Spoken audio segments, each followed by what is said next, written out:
ওকে, so guys, কিছু কিছু ভাই বলে যে ভাই আমরা ফেস স্মুথিং করতে পারি, কিন্তু ফেসের উপরে যে স্ট্রাকচার গুলো আসে পিসির মতো, সেই স্ট্রাকচার গুলো কিভাবে তৈরি করব ফোন দিয়ে। সো অবশ্যই আজকে সেই বিষয়ে আমরা কথা বলতে যাচ্ছি। তো চলুন শুরু করা যাক।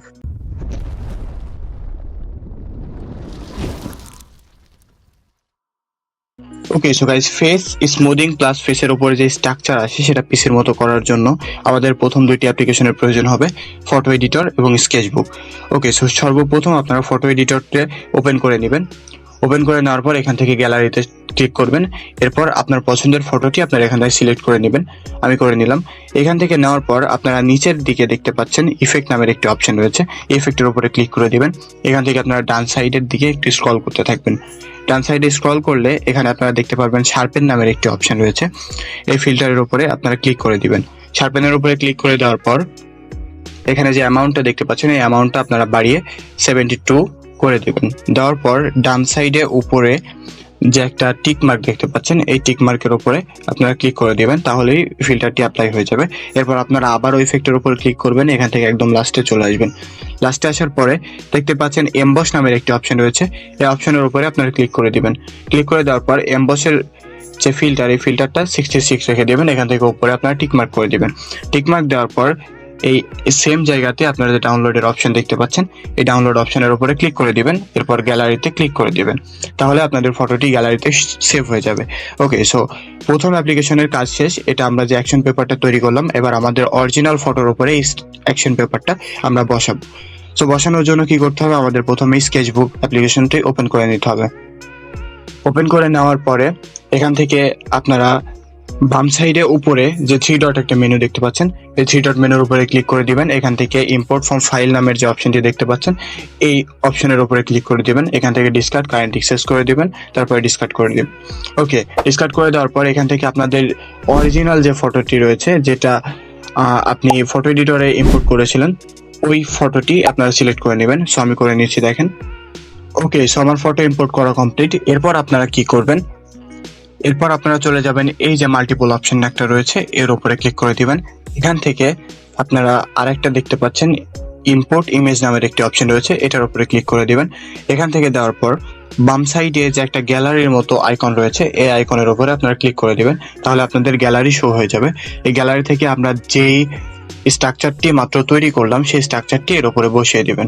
দেওয়ার পর এরকম একটা ইন্টারফেস চলে আসবে। এখান থেকে আপনারা ডান সাইডে উপরে যে টিক মার্কটা দেখা যাচ্ছে, এই টিক মার্কের উপরে ক্লিক করে এটা সেভ করে দিবেন। এরপর আপনারা দেখতে পাচ্ছেন ডান সাইডে উপরে যে একটা লেয়ারের মতো অপশন রয়েছে, এই লেয়ারের উপরে আপনারা ক্লিক করে দিবেন।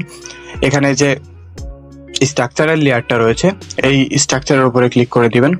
এরপর দেওয়ার পর এখানে যে বিলিং নামের একটি অপশন দেখতে পাচ্ছেন, এই বিলিং এর উপর আপনারা ক্লিক করে দিবেন। দেওয়ার পর এখান থেকে ওভারলি নামের যে অপশনটা দেখতে পাচ্ছেন, এই ওভারলির উপরে আপনারা ক্লিক করে দিবেন। ওকে, সো ওভারলির উপরে আমি ক্লিক করে দিলাম। এখান থেকে ক্রস দিয়ে দিবেন। দেওয়ার পর আপনারা নিচের ফিল্টারটাতে চলে আসবেন। আপনার অরিজিনাল পেজ যেটাতে আছে, যে ফটোটি, এই ফটোর উপরে আপনারা আরেকটা ক্লিক করে দিবেন। এখান থেকে যে উপরে ডান সাইডে যে ডুপ্লিকেট অপশন দেখতে পাচ্ছেন, এই ডুপ্লিকেটের উপরে ক্লিক করে দিবেন। সো আমি করে দিলাম। ওকে, সেখান থেকে ডান সাইডে ক্লিক করে বার হয়ে আসবেন। আসার পর আপনাদের কাজ হবে রুল সিলেক্ট করা। আপনারা সিম্পলি এখানে চলে আসবেন। এখান থেকে আমি যে রুলটা দেখাচ্ছি, দেখেন, এই রুলটার উপরে ক্লিক করে দিবেন। এই রুলটা ক্লিক করে দেওয়ার পর ডান সাইডে উপরে যে অপশনটি দেখতে পাচ্ছেন, এই অপশনে ক্লিক করে দিবেন। দিলে এই সেটিংটা ওপেন হয়ে যাবে। এখানে আপনারা ফ্লোটা 7 রেখে দিবেন এবং স্ট্রেঞ্জারটা 14 রেখে দিবেন এবং সাইজটা ইচ্ছা মতো কমিয়ে বাড়িয়ে নিতে পারবেন। ওকে, সো এখান থেকে আমরা ক্লোজ করে দিচ্ছি। ক্লোজ করে দেওয়ার পর আপনার ফটোটি আস্তে করে জুম করে নেবেন। জুম করে নিলে এখানে দেখতে পাচ্ছেন ফেসটা কত এবড়ো খেবড়ো রয়েছে। এই এবড়ো খেবড়ো ফেসটা ঠিক করার জন্য আমরা প্রথমে সাইজটা একটু বাড়িয়ে নিচ্ছি। এরপর আমরা এখান থেকে ক্রস করে বের হয়ে আসবো। এরপর আস্তে আস্তে ফেসের ওপরে আমরা স্ক্রল করা শুরু করবো। আমি করতেছি, দেখেন।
ওকে, সো গাইজ দেখতেই পারলেন কত সুন্দরভাবে আমরা আমাদের ফেসটা স্মুথ করে ফেলেছি। আমি যদি একটু আপনাদেরকে আফটার অ্যান্ড বিফোরটা দেখাই, তাহলে দেখেন এই যে এটা ছিল আমাদের আগের ফটো এবং এডিট করার পরে আমাদের ফটোটি হয়েছে এত সুন্দর স্মুথ। ওকে, সো এরপরে আপনারা যদি চুলের ভিতরে যে দাগ দেওয়ার অনেককে ভাই কমেন্ট করে থাকে, সো চুলের ভিতরে যদি দাগ দিতে চান অবশ্যই সেটাও আমরা করে দিব। এখান থেকে আপনারা আবারও সেই মাল্টিপল অপশনে চলে যাবেন। এই মাল্টিপল অপশনে আসার পরে এখান থেকে আপনারা যে গার্ড নামের একটা অপশন দেখতে পাচ্ছেন, এই গার্ডের ওপরে ক্লিক করে দিবেন। গার্ডের ওপরে ক্লিক করে দেওয়ার পরে এই গার্ডটা আপনার যেখানে আপনি দাগ দিতে চান সেই জায়গাটা সুন্দরভাবে সিলেক্ট করে নেবেন। আমি করে নিচ্ছি, দেখেন এইভাবে আপনারা সুন্দর করে ছোট ছোট করে আগিয়ে আগিয়ে করে নেবেন। করে নেওয়ার পর এখান থেকে আপনারা রুল আইকনে ক্লিক করে দিবেন। রুল আইকনে ক্লিক করার পর আরেকটা ব্রাশ আপনাদের প্রয়োজন হবে, আমি দেখিয়ে দিচ্ছি। দেখেন এই ব্রাশটি আপনারা সিলেক্ট করে নেবেন। এটা সিলেক্ট করে দেওয়ার পর ডান পাশে আবার সেটিং অপশনে চলে যাবেন। এখানে সাইজটা 3.2 রেখে দিবেন, ফ্লোটা 77 রেখে দিবেন, স্ট্রেঞ্জারটা 8.1 রেখে দিবেন। ওকে, এখান থেকে এসে আপনারা যে আপনাদের ফেসের সাইড আছে এই ফেস সাইড থেকে আস্তে করে স্ক্রল করবেন। আমি করতেছি, দেখেন এভাবে আস্তে আস্তে স্ক্রল করে নিলে এখানে দেখবেন ফেসের আপনার হেয়ারের ভিতরে একটা দাগ চলে আসছে, যেটা দেখতে অনেকটাই অথেন্টিক এবং অরিজিনাল লাগবে। দেখতে পাচ্ছেন, খুব একটা বড় করবেন না, তাহলে এটা দেখতে আর্টিফিশিয়াল লাগবে, এরকম রেখে দিবেন। ওকে, সো দেখতে পারলেন কত সুন্দরভাবে ফেসের উপরে স্ট্রাকচার এবং ফেস স্মুথিং করা যায়। ওকে, সো গাইজ দেখতে পারলেন কত সুন্দরভাবে আমরা আমাদের ফেসটা স্মুথ করতে পারলাম এবং হেয়ারের উপরে দাগ দিতে পারলাম। সো অবশ্যই এই রিলেটেড আরও ভিডিও পেতে অবশ্যই আমাদের চ্যানেলটিকে সাবস্ক্রাইব করে পাশের বেল আইকনটি অন করে রাখবেন এবং কমেন্টে জানিয়ে যাবেন পরবর্তীতে আপনাদের কোন টাইপের ভিডিও প্রয়োজন। ওকে, সো ততক্ষণ ভালো থাকুন, সুস্থ থাকুন, দেখা হচ্ছে নেক্সট ভিডিওতে। বাই।